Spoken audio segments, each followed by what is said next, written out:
the main things that I care about when I'm trying to sit down and get to know somebody is what drives them. I love building. That is like my most favorite thing to do. Our business went bankrupt in 2008. My dad always had a dream to build a multi-million-dollar giving fund. Randy's is here in Minnesota. Yeah. You're moving to Tennessee. How's that going to work out? Well, this is the cool thing about faith. I have no idea. And I told my dad, if anything ever happens to you, I just want you to know that I'm going to fulfill that and build this multi-million-dollar giving fund. But what you're saying, I think, is pathetic. So I'm going to do it 10 times bigger. 2 months later, he passes away. Well, thanks, Dan, for being, I don't know how we're going to release these, but you are my first guest that I'm talking to. I am honored. Thank you. Thank you. Like I told you, you're going to be my Sherpa because I know you've done this before, so you can carry the load if need be. No, I'm usually on the other side. Yeah. So we'll see how it goes. Yeah, but you're good at it. You ask good questions, but it's not about me. Yeah, I'm not the interviewee. It's not about me. I'm the interviewer. Yeah. So first one, we're calling this Beyond Brokerage. Yeah. We're a brokerage shop, but part of the reason I thought first about having you on is we do things for work, but I don't think that we characterize ourselves by the work that we do. I sure hope not. So I do brokerage, get paid when transactions happen, but that's certainly not what I care about the most. And getting to know you, getting to know other clients, I love getting deeper and understanding why people do what they do and what they're thinking about. And so that's basically the premise of what Beyond Brokerage is going to be about. It's talking to people in the business world because we spend a lot of time Right. working. And working without a purpose, working without a mission is Terrible. terrible. Yeah. Terrible. It leads to a lot of frustration and empty lives. So we just want to help have the conversations that get people thinking about why do they do what they do. So I got a few things here that will hopefully prompt us in this, but let's just start with, in general, what do you got going on in life right now? Oof, what do I have going on in life? I have an amazing wife who is pregnant with our 4th child. So pretty exciting.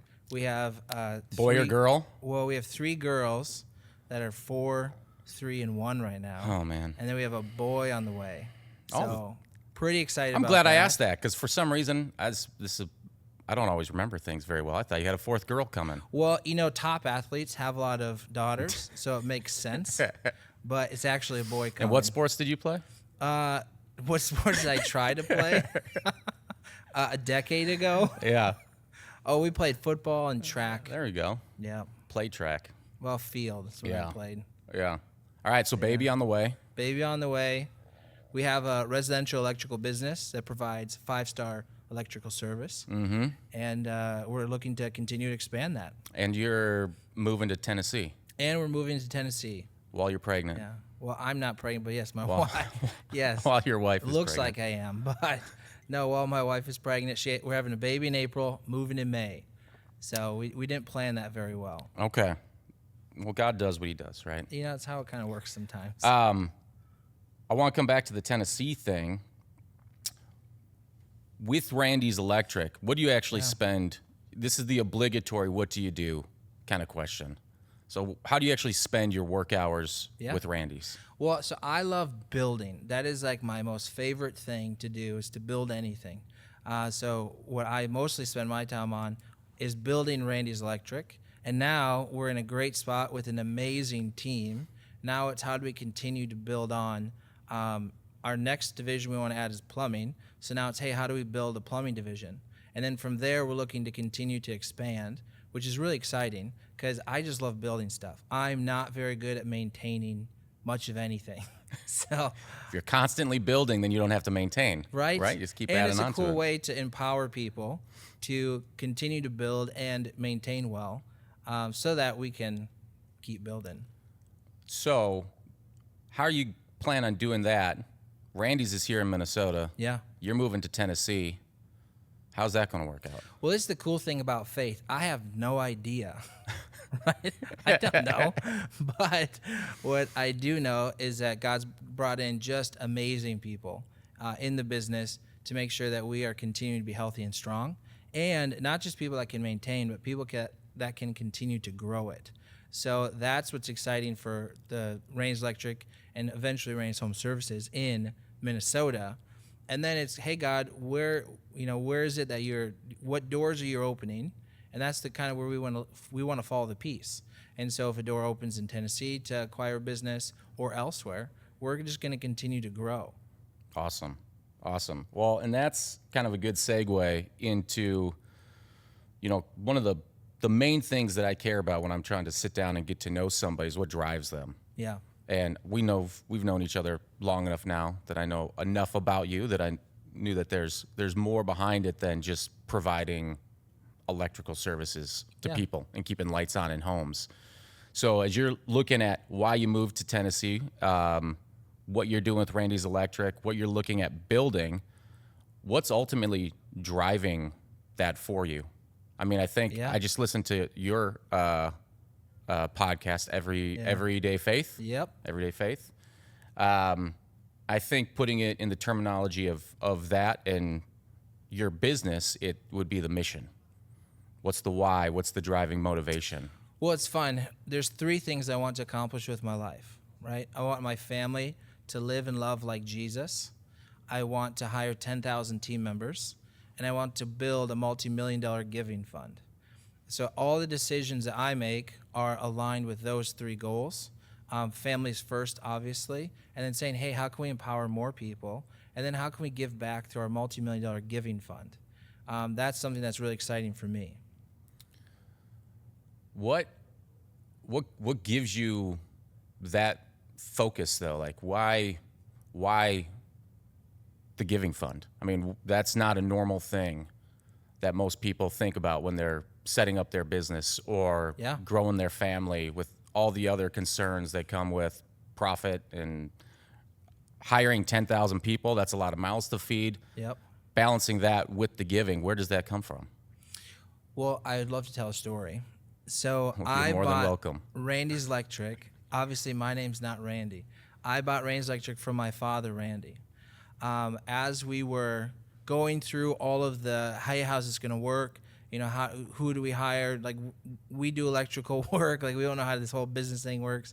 We're going through in the Carlson Towers in the Twin Cities, and we're meeting with someone that's helping us. Hey, here's the process. Here's what it's going to look like. Here's how we're going to sign paperwork. The lawyers are going to do this, X, Y, and Z.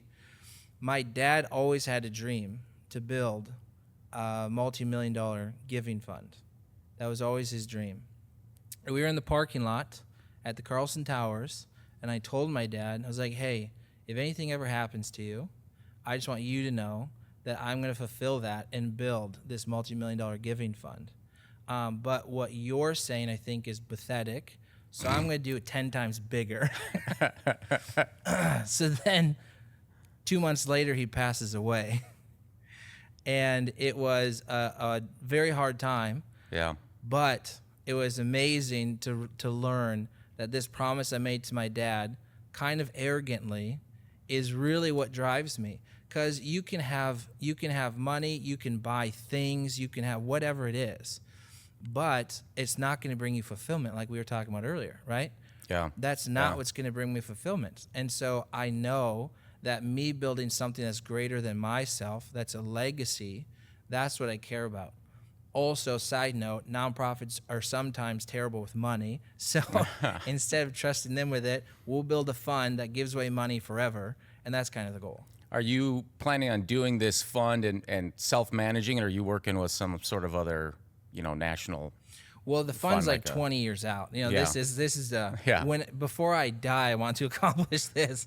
So we're still in the early stages. First, you got to build up all the assets, all the businesses, the whatever it is that you're doing, and then eventually we can switch it over to the fund. Do you know why your dad had that on his heart? We just always generosity has been a great thing for my family. Yeah. Our business went bankrupt in 2008. And so learning how that feels and what that's like, we knew that, hey, this is first off, you got to be good stewards, and then after we were good stewards, is hey, you know what we need to do is give back and help people that are in need, and it's what the Bible tells us to do. So that's what we should do. Yeah. Yeah. Well, I mean, that's cool. And knowing you and my personality a little bit, I have to imagine that when you made that promise to your dad, it was very kind of tongue in cheek, a little bit of maybe a smart ass comment. I mean, there. It was like very meaningful. And then God uses that. It's very meaningful, and then definitely a little snarky on the backside of like, I'm gonna do times 10. Yeah, and then God and says, now I have to. Yeah, now that's what I'm gonna do. Yeah. So okay, let's see what you can do. We'll find out, and that's the cool thing. Like it's bigger than me. All right, it's not something that I'm going to accomplish. It's something that a team of tons of people, along with God's favor, is going to accomplish. Yeah, yeah. No, that's cool. One thing that I was thinking about was, one of the ways that I would characterize you, and I wrote it right next to your name in my notes here, non-traditional journey. Yeah. Tell me, I mean, I know it a little bit, obviously, but you bought the company from your dad. How did you get to that point in the first place? So I never wanted to work for my dad. Yeah. It was, I can do this on my own. Things are going great. And so, but God, I was still following God, and he loves to humble some people, including myself. So I was going to go to college. I realized that that's not a good life for me. I'm probably not going to be a great person afterwards, and I'll be in a ton of debt. So instead, I got to build a church. And so I was one of the first employees at this church where we got to, we get to build, and we started in this little gas station they remodeled, and we moved to a high school. And I was this 18-year-old just working on building the processes, the staging, the equipment, right, all that stuff for the church. And I absolutely loved building it. And then I got to work on videos and graphics, and so I got to kind of do everything. Yeah. From there, I then got into the creative world and got to get more into events and video. And so I was doing that. Then I got to go to a different church and help them grow. That was kind of the goal, at least. We're like, hey, let's try and grow this thing. And then I had my own media business while working at this church. I was working kind of all the time because my wife worked normal hours, and then I didn't work Thursday, Friday. So instead, I just grew my media business because why not? I'm not doing anything else. Yeah. And then, but I was working the weekends, and I could see that wasn't the best thing for my marriage going, long term. And then my dad had someone go crazy at work, and so I came in to lock that person out and change passwords. And then I was, being my little arrogant self, and I was like, what are you guys doing here? This is terrible. I was like, your marketing doesn't make sense. I was like, you're wasting money. This is what you told your dad? Yeah. Well, his team, actually. Okay.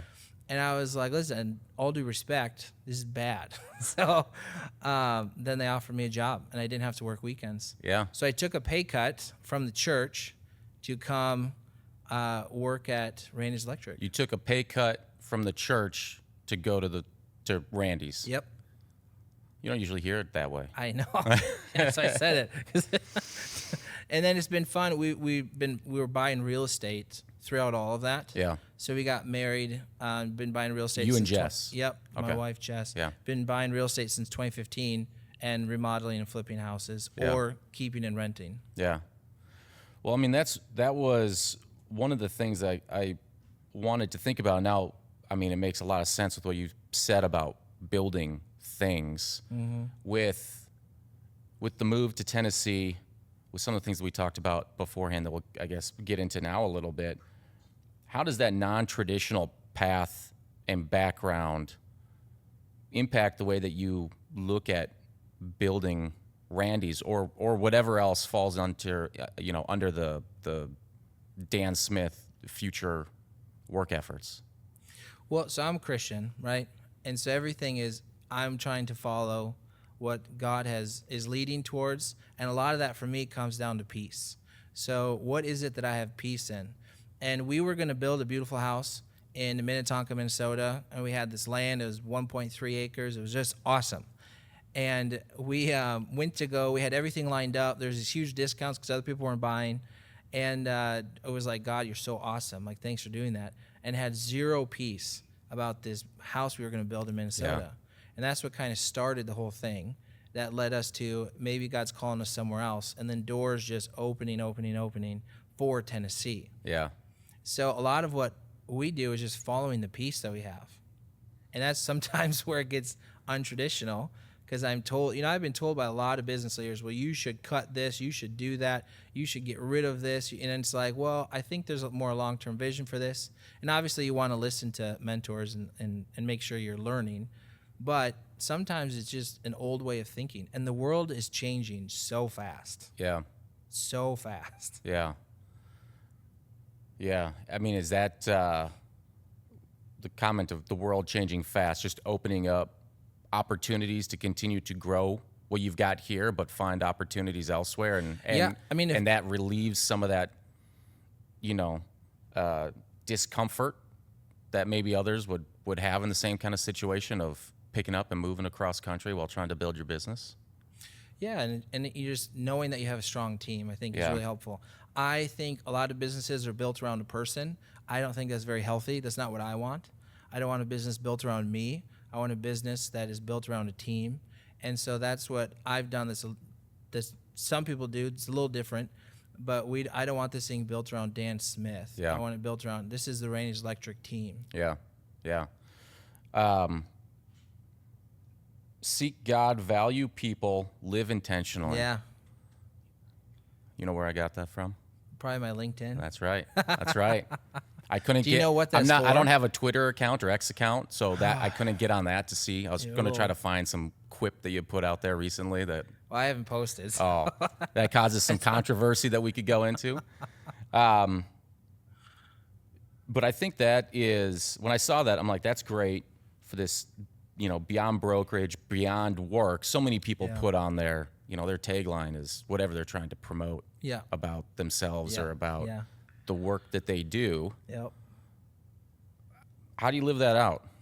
Well, it's fun. I think there's a lot of things that we do in business that should come home and we should do in the house, and that includes core values. And so I like to call them at home guiding principles. I have 3 daughters right now, a boy on the way. And for me to say, like, what does it mean to be a Smith? Yeah.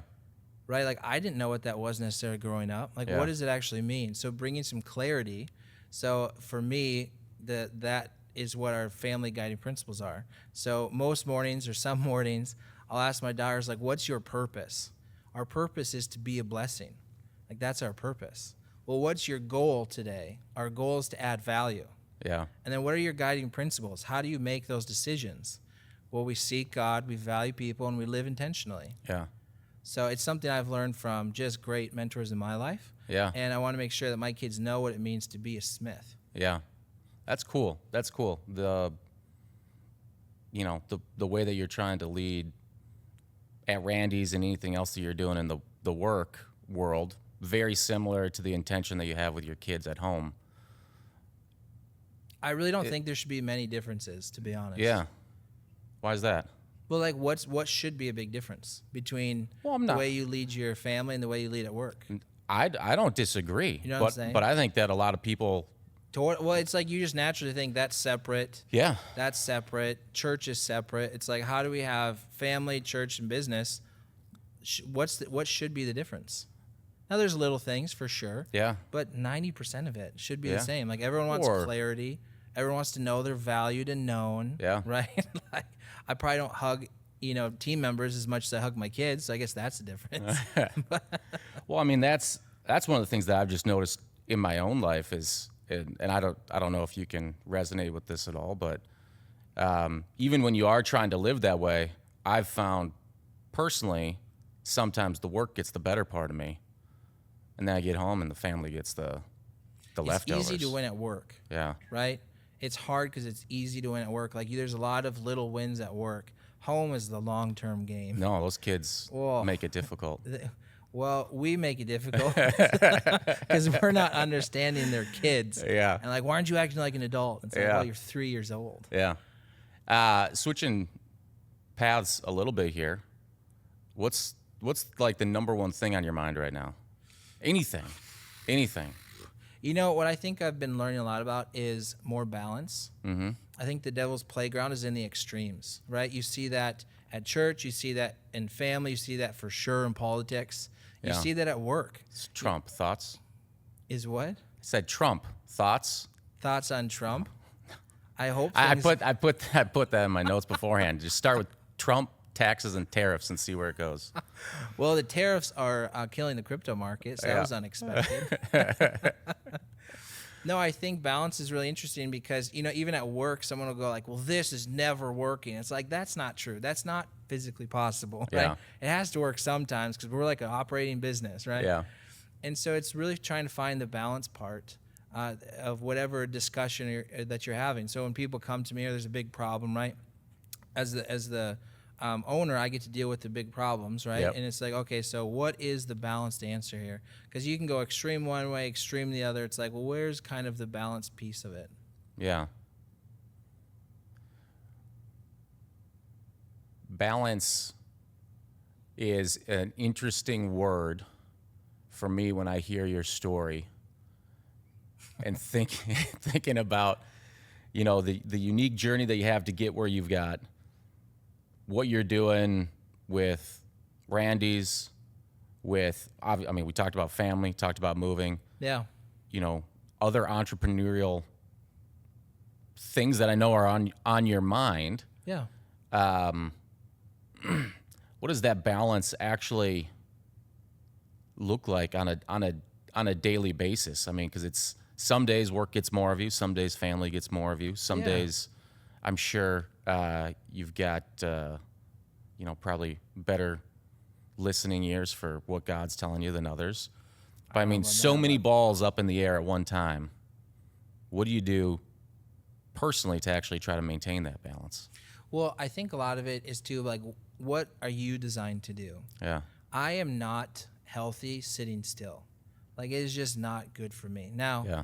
there's times I need to be content, and there's times that I need to sit still, especially, with God, and that's great. But, like, for 2 days, like, I'm not the one that's sitting still. Even, like, on vacation, right? I'm not Yeah. very good at just sitting by the ocean. Yeah. That's just not what I like to do. It's Yeah. not what I think I'm designed to do. So it's a lot of like, what is it that you're anointed to do, Yeah. that you're designed to do, and then what peace can you find in that? Because if you're trying to live someone else's life, that's when things are uncomfortable, Yeah. right? That's when there's no balance, and it looks different for every single person. Yeah. My wife looks vastly different than what I do. Yeah.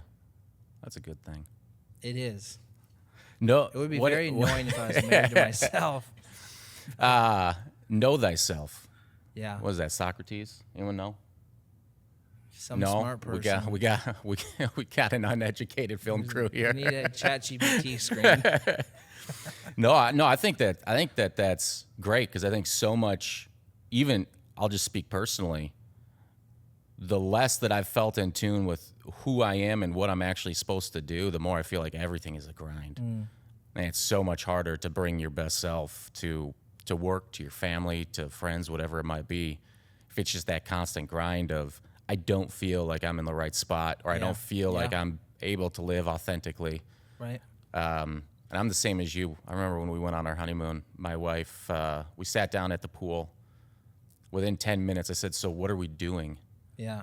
She's like, "What do you mean? We're on vacation. We're sitting by the pool." I'm like, This is not how I function, and this is going to be a horrible experience if we keep doing it and just sit here like this. So kind of. So but to that, yeah. what do you see? Like, what does success mean to you? What does success mean to me? Yeah.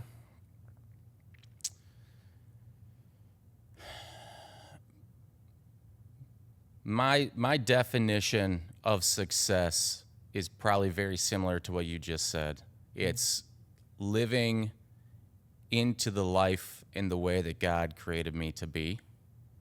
And whatever that looks like Yeah. out in the world, that's what it looks like. I mean, if I try to measure myself by financial success or career success or physical success, it's just someone else is always going to be beating me. The comparisons are always going to just do nothing except bring me down. So it's very much rooted in being the person that God created me to be, and trying to live into His image, and make an impact for the kingdom, whatever that is. Isn't that fun? When I do it. It's so easy to say, right? It's like Yeah. really easy. It's easier to say. It is so hard to live and actually fully believe that. It's the third part of your LinkedIn phrase. It's that living intentionally. Yeah. It's so easy just to get Yep. in the grind. It's easy to value people in the grind. Yeah. I feel like Yeah. For it's some even people. easy. Yeah. I feel like it's even easy to kind of seek God at times, because Yeah. you're in the muck and mire, and it's easy for me at least to look up. But it's a lot harder, because I think living intentionally for guys like us, maybe a little bit, that are always wired to be on the go, you do actually have to stop for a second Yes. and think about where you're going to go. Yep. And I don't think I've ever, I don't think a lot of people would tell me that I'm one who is good at stopping and thinking. I tend to be one who throws crap at the wall Yeah. and then sees what what sticks. happened Yeah. afterwards, and lives with the consequences. Yep. Which is, sometimes how it works. Sometimes you need to. Yeah. Sometimes you need a little bit of motivation. Well, to it's get knowing your identity too, right? Yeah. If it was like my identity is electrical contractor, going. Yeah. right? That's not bad. That's just not what my identity is. Yeah. And it's fun because to me, success is exactly what you said: living fully in God's will, being a blessing. Yeah. Like that's what success is for me. Yeah. And my family. And back to like identity, it was fun. My daughter had this boy at the school she goes to that was like, you're a bad girl. And so she comes home. That's not where I thought this was going to, like a crush kind of. Heck no. No, okay. I don't want to talk about that. But she comes home and she's like, I'm a bad girl. And we're like, who said Yeah. that? Like that's not what daddy says. Like who Yeah. said that? It's like, well, his boy at school said, like, I'm not a good girl, I'm a bad girl. And I was like, man, isn't that interesting? So Faye, what's more important? What daddy thinks about you, Yeah. or some random kid that you see a couple days a week?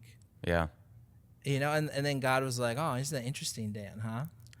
What's more important is what I think about you, Or what somebody or what else thinks. some random person, or a person you see once in a while, or someone that doesn't fully understand you thinks about you. Like, what's more important? Yeah. So, I think identity is a big piece, and knowing who God is so we can know who we are. Yeah. Yeah. That speaks right to my heart. There's I can't remember how, who's the guy that you were just talking to on your podcast again?